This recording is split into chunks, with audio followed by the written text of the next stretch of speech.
Hey guys, welcome to the Somber Hour podcast. I am your host, Jessica Ville, and I'm actually the person behind Somber Studios. I know I've been quite faceless on this channel. I'm sure you recognize my voice if you enjoyed the 8D audio immersive experiences, where you're the main character of a horror story. We actually have a really cool one coming up here soon.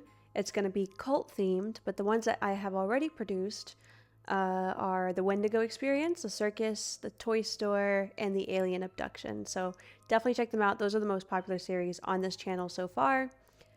I'm also going to continue on with the more educational side of horror, talking about cinema history centered around horror, as well as real true crime stories. So we've got a few different types of videos on the platform already, but I wanted to introduce a podcast episode um, where hopefully I'll try to be as consistent as I can with this and upload as much as I can, because I really wanted to create a space for us to discuss the scary side of life on a more personal level. I know these other videos are quick, they're easy, they're 3 minutes long, and you get your information and you're on your way.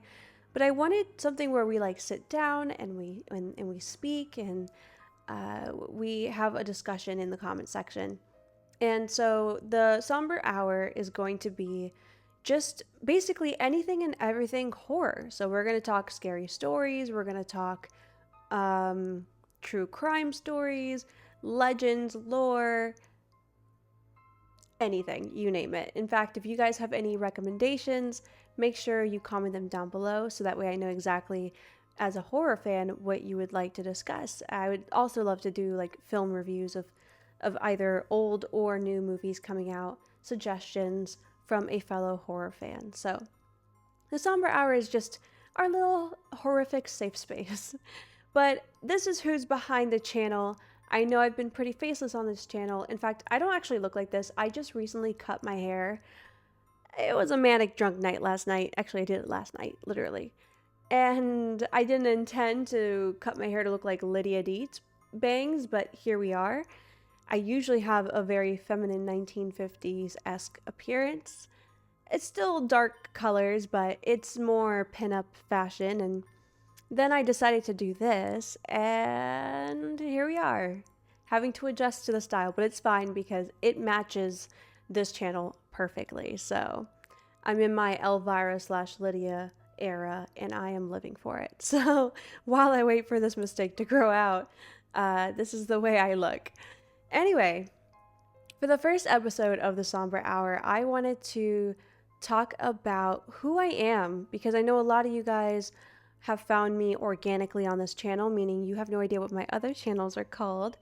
Uh, they are called Jay Bunzy and Jessica Ville. Those are my real names, and those are my original socials. I started on YouTube doing makeup transformation, cosplays, and recreating movie scenes, which I believe a lot of those videos aged pretty well, so I'm very proud of them. And I've always had a love for horror. In fact, my love for horror is a very unhealthy relationship because I was possessed by a demon, or not possessed, but I was haunted by a demon for 20 years. And that's what we're really going to talk about in this episode as our first scary story of the Somber Hour. So, yeah, we might as well just dive right into that story, why don't we? Can't just hold out on you there now, but essentially, my love for horror started off when I was very young, but it didn't start off as love. It started off as fear, and the love grew intertwined the fear. Um, Essentially, let's go back to the first scary experience of my entire life, and that was when I was roughly around 8 years old, and I was in my grandfather's apartment in Puerto Rico. So I'm from Puerto Rico originally, then moved to Florida at a very young age. I was like 3 or 4 when I moved. And then from there, we would go back and forth between Puerto Rico and Florida. So we went back to Puerto Rico to spend some time with family.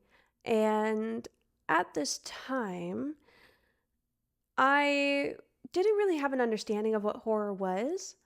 I wasn't watching scary stuff. In fact, I loved Halloween as early as I could remember. Halloween was the only holiday I cared about, even above Christmas as a child. I think the first time that I registered that I love Halloween was, I would say, when I was maybe 5. Definitely when I was entering kindergarten and, seeing the elementary school teacher who I am still in contact with today, Mrs. Orcutt. Hey, how you doing? Um, Seeing her decorate the classroom and having all these festivities that are centered around Halloween was absolutely fascinating to me as a kid.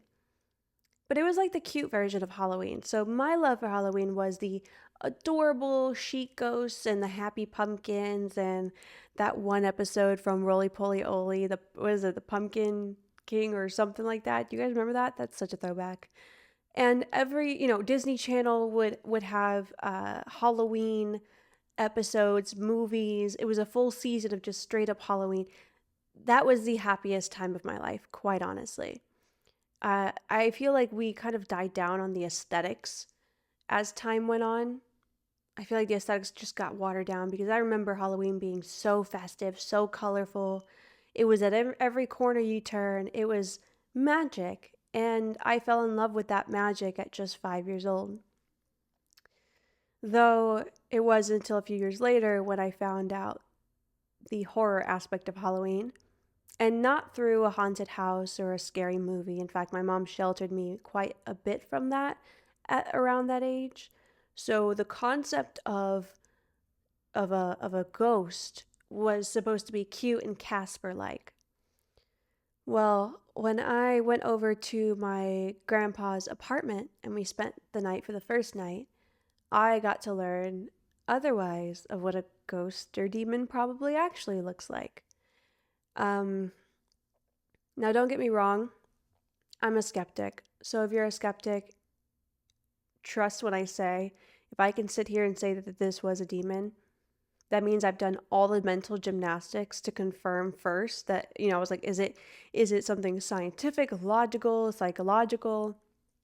I can't find a reasoning, and when I'm finished with a story, you're going to see why I have no reasoning.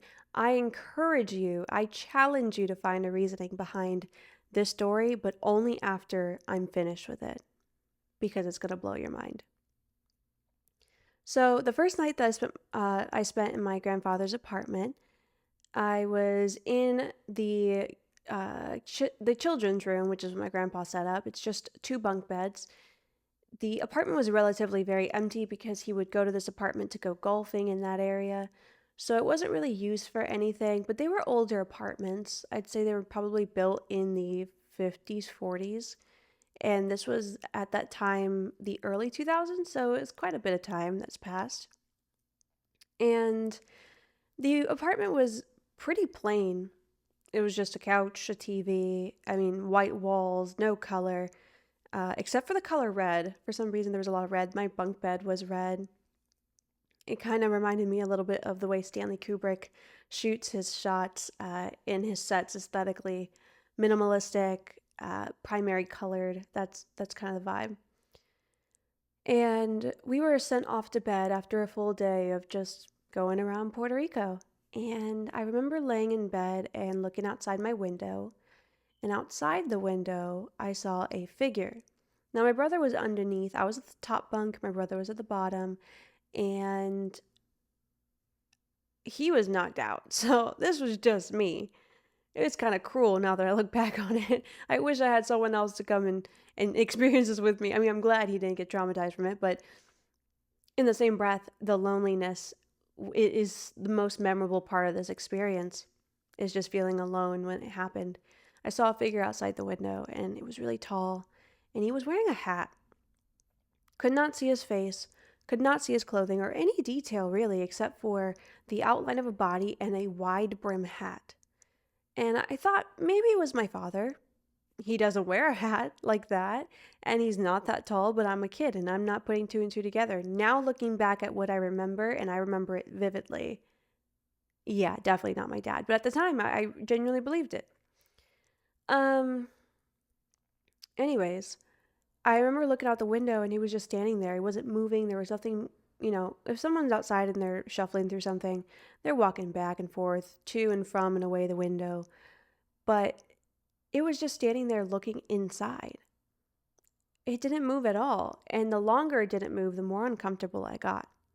So I remember closing my eyes in order to just kind of brush it off. I just remember brushing it off because at that point I was like, is it my dad or is it like a stranger? That's terrifying on its own. People are scary. And so I closed my eyes and I tried to go to sleep. And you know that feeling when someone's staring at you? It's an instinctual feeling.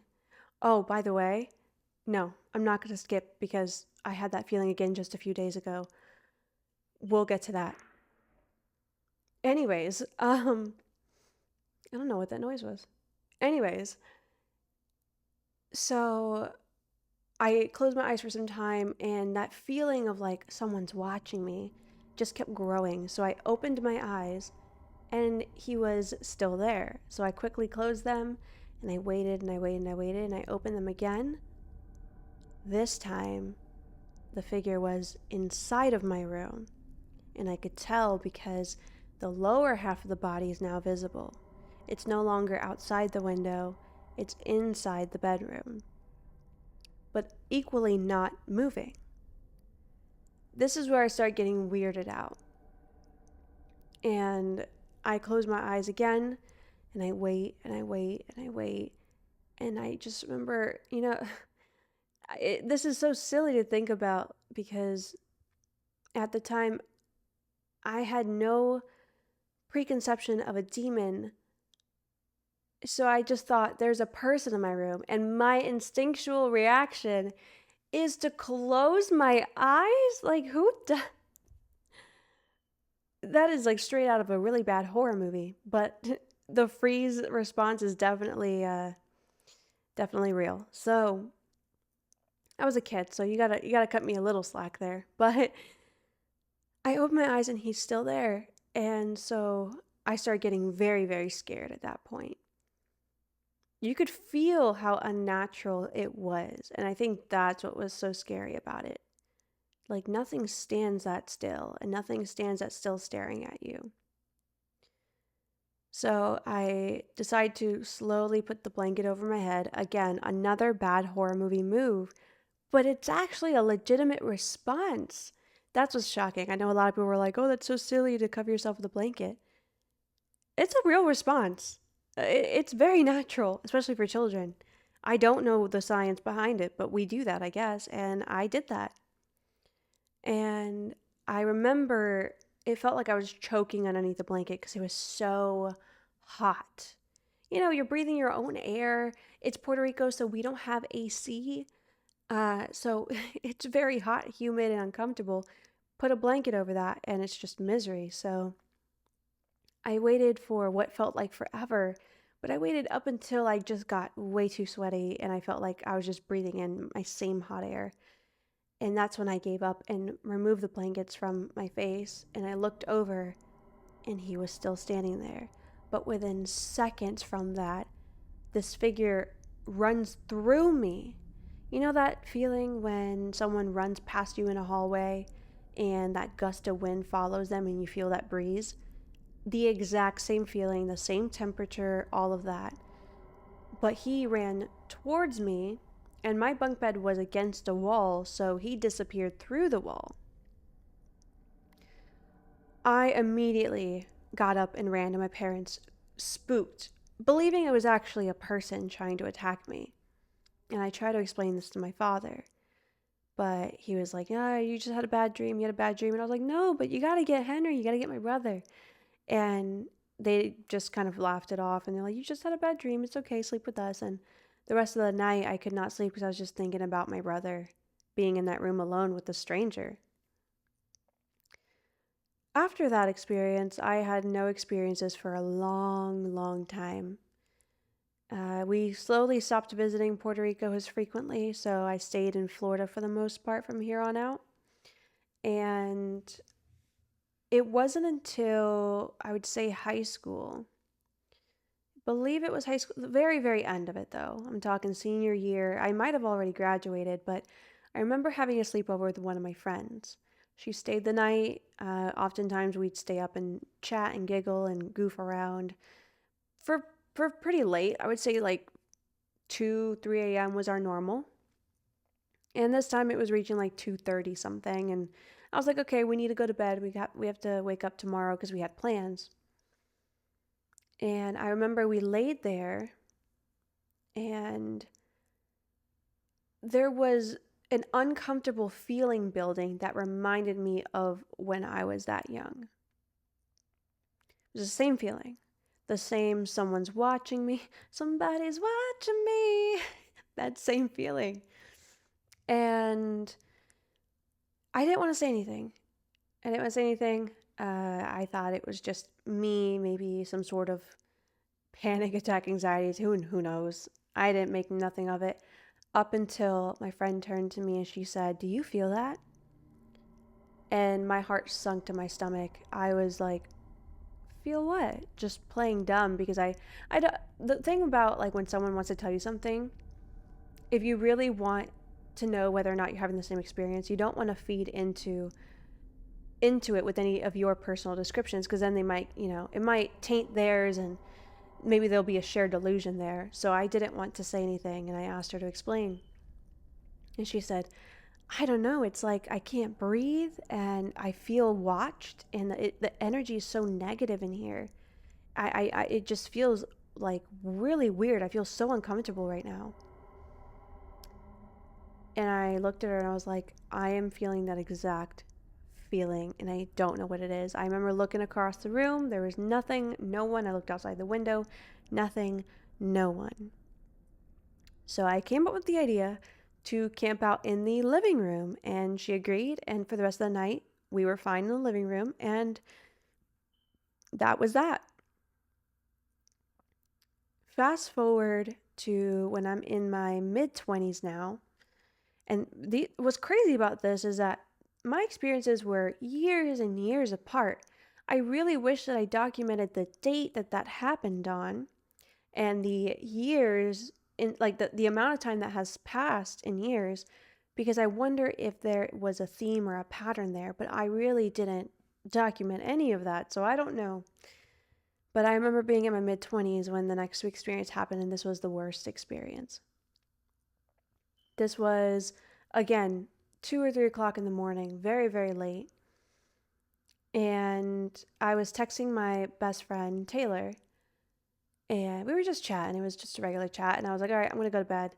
So I put my phone down and I turn over. Within seconds of me turning over, I feel that looming feeling again. And I was like, no way.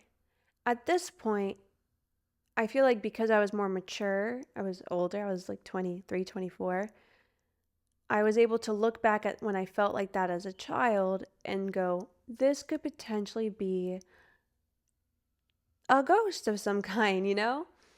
Not even in high school did I really question it. I think it was then that I started putting two and two together. Like, maybe that wasn't a bad dream. Maybe that wasn't like just in my delusions. Like, maybe this is legitimate. I don't know. So I was a little bit more nervous this time around, but in the same breath, having that sense of like, I think I know what you are was equally comforting. It was disturbingly comforting. Oh my goodness. I hope you guys can't hear the sirens right now on the podcast. Someone committed something extreme, because this sounds like a whole squad lineup right now. Gotta love living in one of the busiest cities of Florida. Can't wait to move to Tennessee. I want to live in the middle of the woods, though that's a scary thought in its own. But anyways, I remember turning around and looking at the direction where I felt the eyes staring at me, and I saw him again. But this time he was shorter. He looked like me, like my height, with the hat, no face, same thing, but smaller. And I was so baffled by the height difference that I actually lost my fear for just a moment. And I sat there in a few seconds of confusion. And I remember going, no, no. I out loud said no. And I turned back around to go to bed. Well, I guess he wasn't very fond of that reaction. And I remember right as I was slightly turning over is when I felt something grab my hand, or my hand. I felt a hand grab my neck and squeeze it very, very aggressively. If I don't think I've ever even felt what that felt like before, but it was just like I felt pressure down the sides of my throat, like where the trachea is, as if nails were digging into each side perfectly and squeezing, and I could not breathe.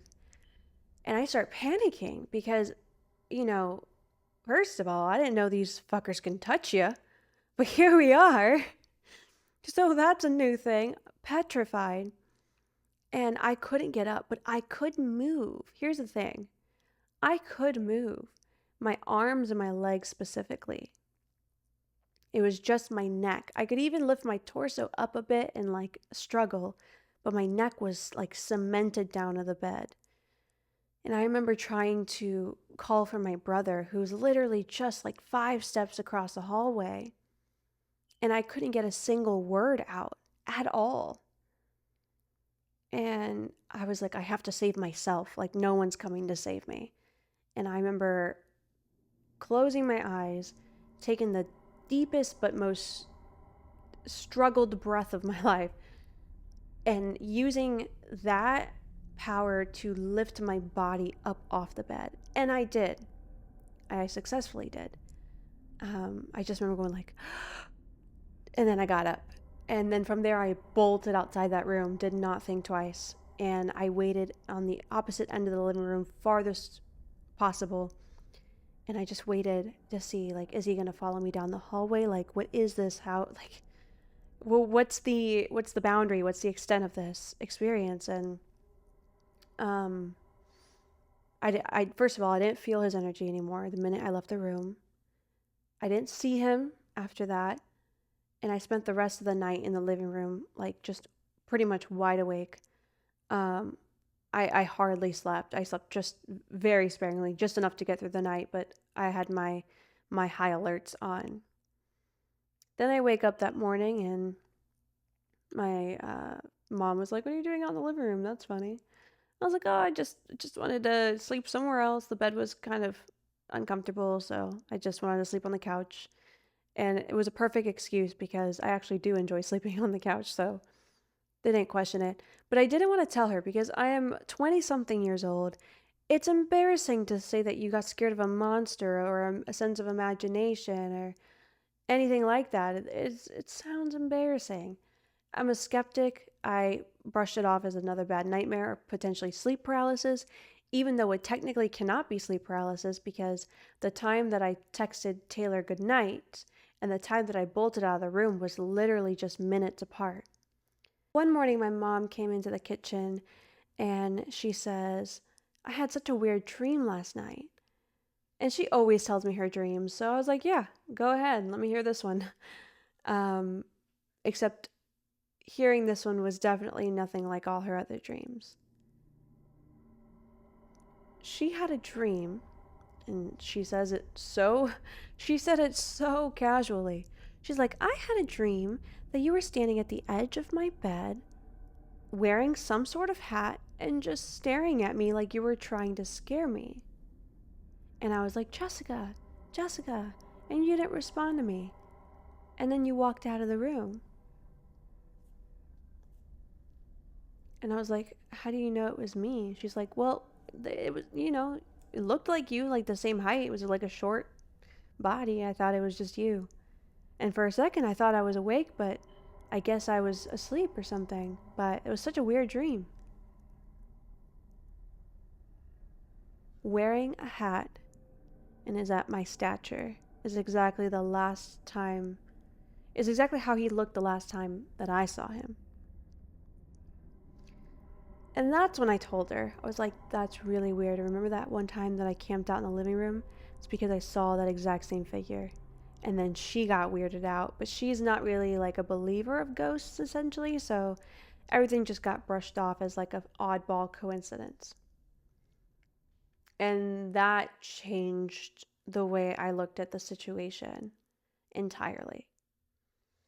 But, I never got into trying to investigate, no Ouija boards, none of that nonsense. I just tried to forget about it as long as the demon allowed me to forget about it. And for the most part, he did. I hadn't seen him for a while until I was 26, I believe. 26, maybe 27. This was when I was moving out of my first apartment. So I already moved to an apartment. I moved out literally almost a year later. I think it was a little bit over a year. No, it was a year. It was a year. One lease term, yeah. And they were going to raise the rent prices like crazy. So with being a YouTuber for a long time, I managed to buy a house. Not a big house. I'm in the house right now. It's just your average little cottage, and very fortunate to have been able to do that during a time where rent just got out of control. They wanted to raise my rent about like $500. I was like, absolutely not. It was quote unquote a luxury apartment. Nothing luxurious about it. It was the most low quality apartment ever. I think I've experienced better before, and they weren't self-proclaimed luxury apartments. So it was definitely a scam. It was just the location that it was in a very popular city near the water. Anyways, I was able to buy a house, and I kind of made the mistake that by the time that I closed on the house, I my lease was ending a month before I could move into the house, so I had a month of just not living anywhere. And I had a partner at the time, and I had a cat, so I couldn't necessarily just go with my parents. Especially, I think my parents had my grandmother there in my old room as well, so the circumstances were just very unfortunate. I couldn't go back in any way. So me and my partner at the time decided to camp out. Just camp out in the car, maybe book some hotels to get through the month. It was a long month, but we made the best of it. We traveled to St. Augustine, which is one of the most haunted cities in the US. Um, and we did what we could to make the month go by as fast as possible, even though we had nowhere to live. Everything was in a storage unit. It was wild. Well, towards the end of the month, I booked this hotel.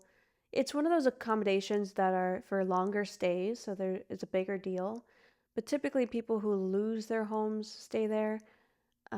It's not like your average hotel. It's still a hotel, but I forgot what they specifically call them. But they're designed to be priced in a way where you can afford like 2 weeks at a time instead of a couple of days. And it wasn't fancy, it wasn't great. But at that point, I really wanted to budget as much as I could, and we stayed there. One of the mornings at that hotel, I remember my partner waking up and saying that he had the scariest dream ever. Now, here's two things you have to know about him. Nothing scares this man. Nothing. In real life, nothing scares this man. Two, he's also a fan of horror movies, by the way. So on top of that, he's like horror immune. But also, two, he doesn't get dreams. I have never heard him say he's gotten a dream before. I think he's only had one dream from the point of this dream and a previous dream. There was only like one other. So up until that point, I've only heard two of his dreams, including that one. He doesn't have dreams. Or maybe he does, but he doesn't remember them when he wakes up. But this one he remembered, and he was like, I had the scariest dream. This was absolutely terrifying. And I asked him to explain it to me. At this point, I've already opened Somber Studios. I need content ideas. I need horror movie ideas. So any dream at this point is like candy. I can um, use them as inspiration. And so I was like, tell me everything. What he told me felt like I was in a horror movie of its own. He said, there was something standing at the end of the bed. This bed, the hotel we were in, he saw someone standing at the end of the bed wearing a hat, looking at him.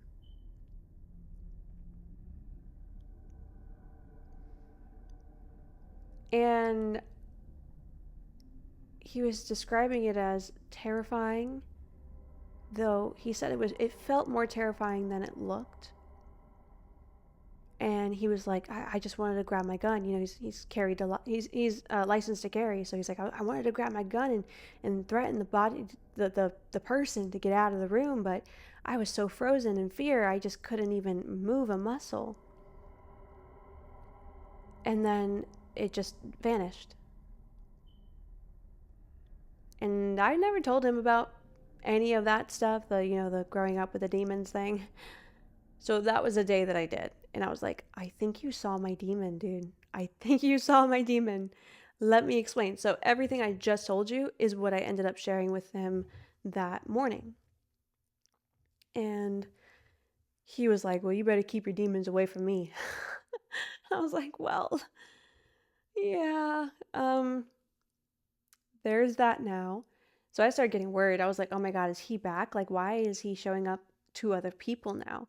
First my mom, then my partner. So I tell this dream to my best friend Taylor. I was like, I can't believe that he had a dream of this entity that I saw a handful of times. And my mom had the same one, and I don't know what to make of this. At this point of my life, I also converted to paganism, and so did my best friend. And it's not that we were doing any like demonic stuff. People tend to confuse what paganism really means. It doesn't mean that I was over here like casting spirits and whatnot. But um, at this point, I was like, what can I do to protect myself from this thing? And so I was talking to my best friend about it. And I was like, what do you think I can do to like get this thing away from me? And she's like, you know what's really weird? Mind you, we never really discussed the demon thing prior to both of us deciding on being pagans.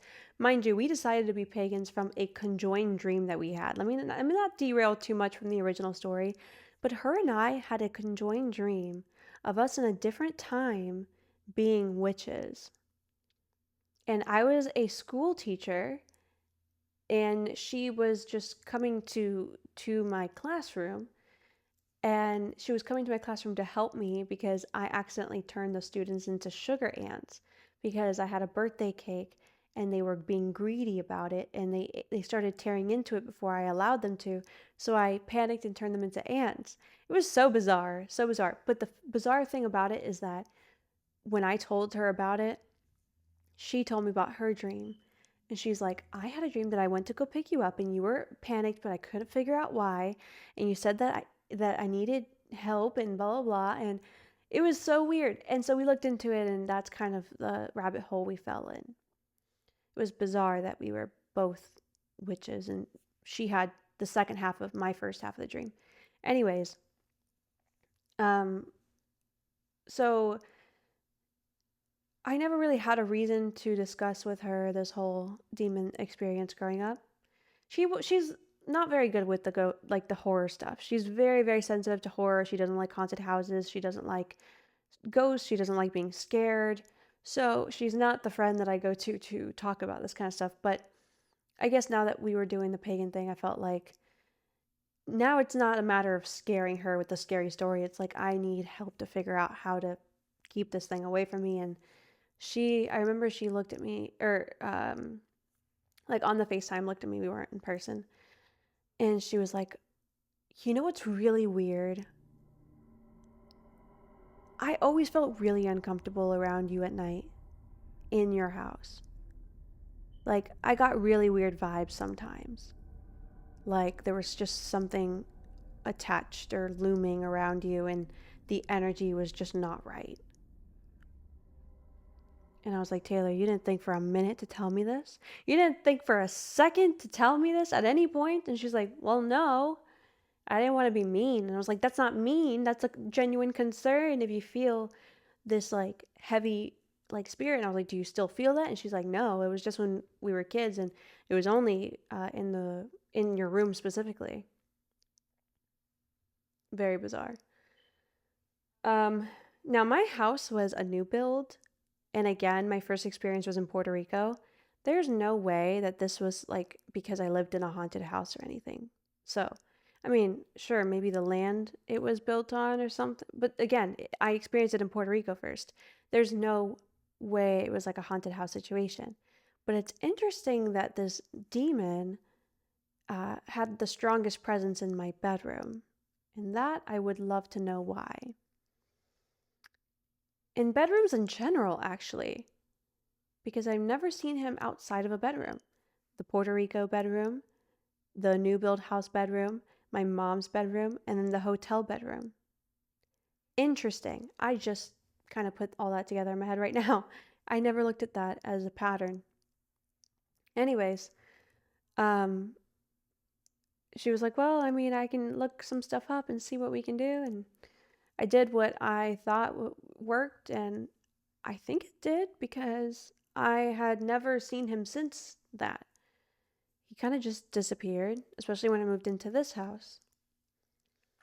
And I never saw him again. And but here's the thing. I the other night, and this was like 3 days ago. Was it 3 days ago? 2 days ago? Incredibly recent. I was sleeping and I had a weird feeling, but this one felt slightly different, looked different, but I remember waking up, like actually not even waking up. I remember struggling to wake up.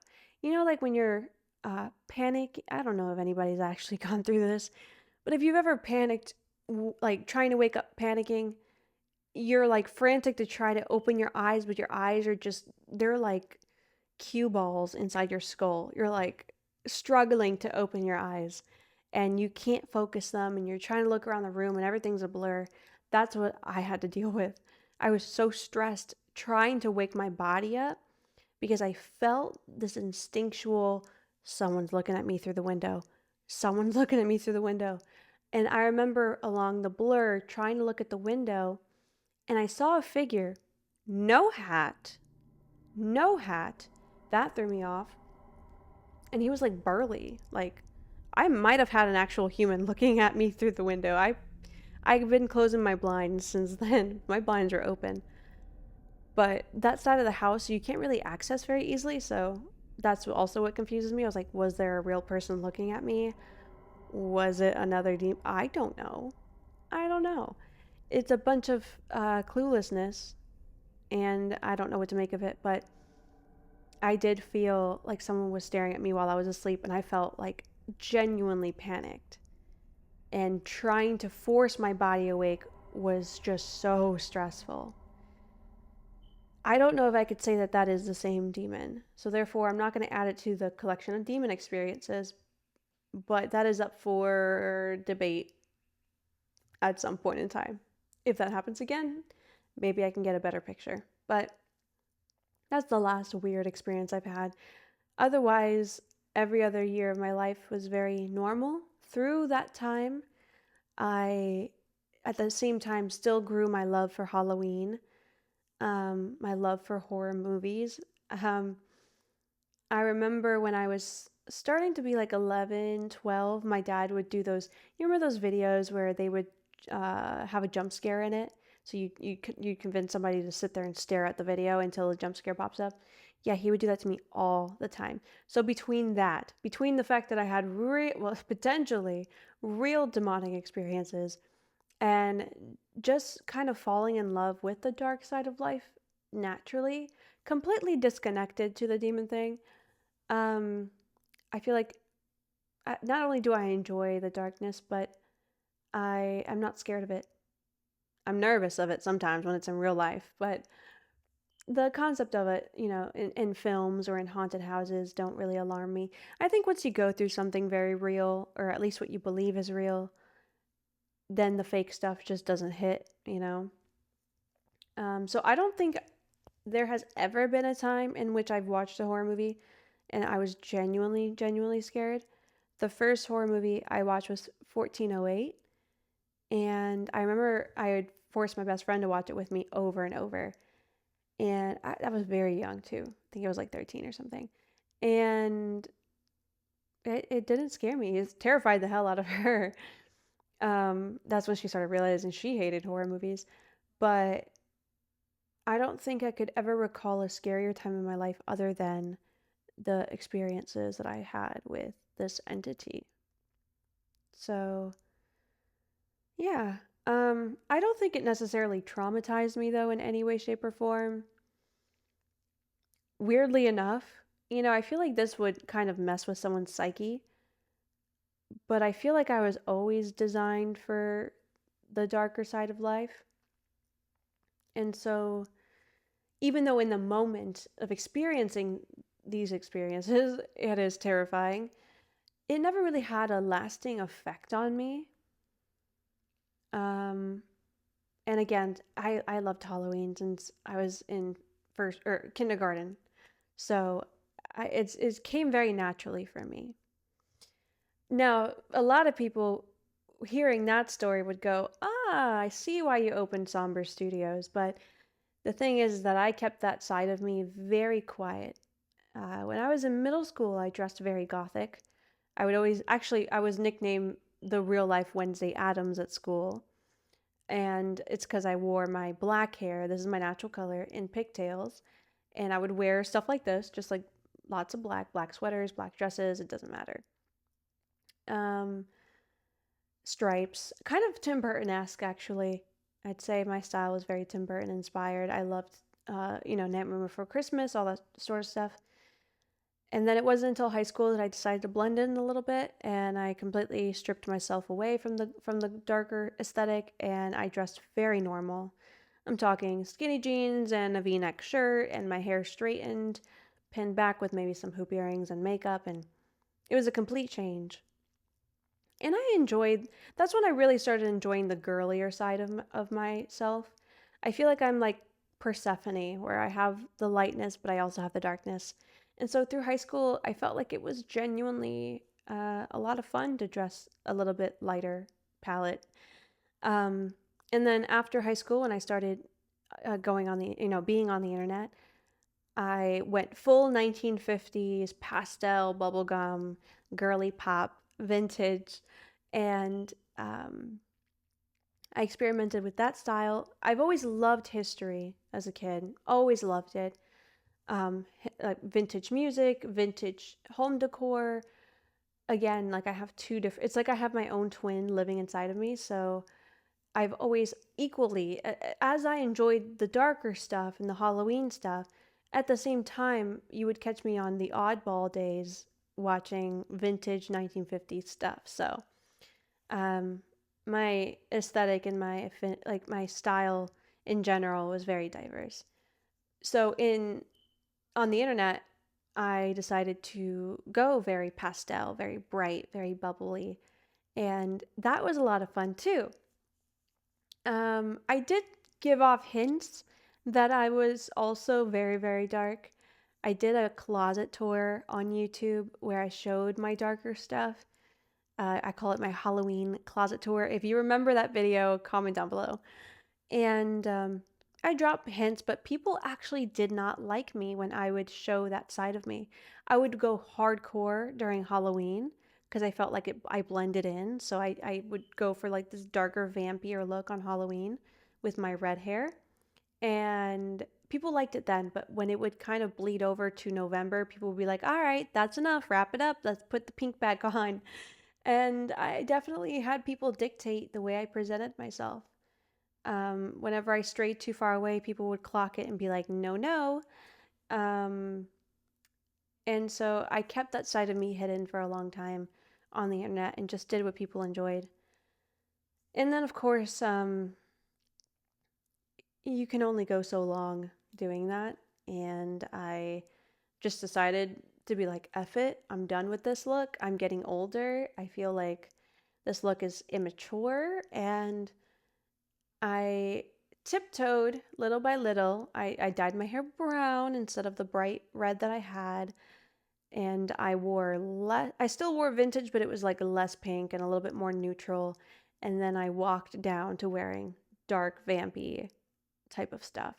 And then I dyed my hair back to my natural hair color, and here we are full circle, fully living the dark aesthetic full time. When I made that switch, especially when I dyed my hair black again, people were not happy. I got a lot of unfollows. People to this day still ask me to go back to my old look because I mean it is fun to look at. It's colorful, it's bright, it puts you in a good mood.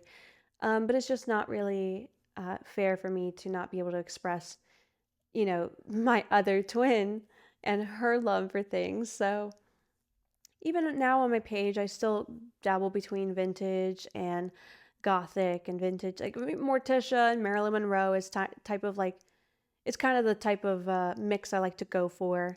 So that's my style now. And that was my evolution through my life in regards to scary stuff and horror and the genre as a whole. So now we are well acquainted with each other. Now we're here. We've got Somber Studios as a YouTube channel. We're here talking on the first podcast, the Somber Hour, which ended up being like a spooky story time type of video, and it's very full circle. I think young me is very proud. So I would say that concludes the end of this episode. And I hope you enjoyed the story. Let me know if you've ever been haunted by a ghost or a demon. Let me know what that story was like. I would love to hear it. If you guys have any episode suggestions, let me know. I already have ideas, but I really want this to be something that we all equally enjoy together as a community and really build on that community. I want this to be a comfortable space for horror enthusiasts. And this overall channel, I'm going to keep working on producing more content that feeds your spooky little soul. So I guess I'm going to go ahead and log off for episode number 1. Stay tuned for episode number 2. I have it posted on YouTube as well as on, is it Spotify? I'll link down below. I think it's Spotify. Yeah, I think so. But it's called The Somber Hour. Just look for it or check out the links in the description box. And I guess I'll see you guys in your next nightmare.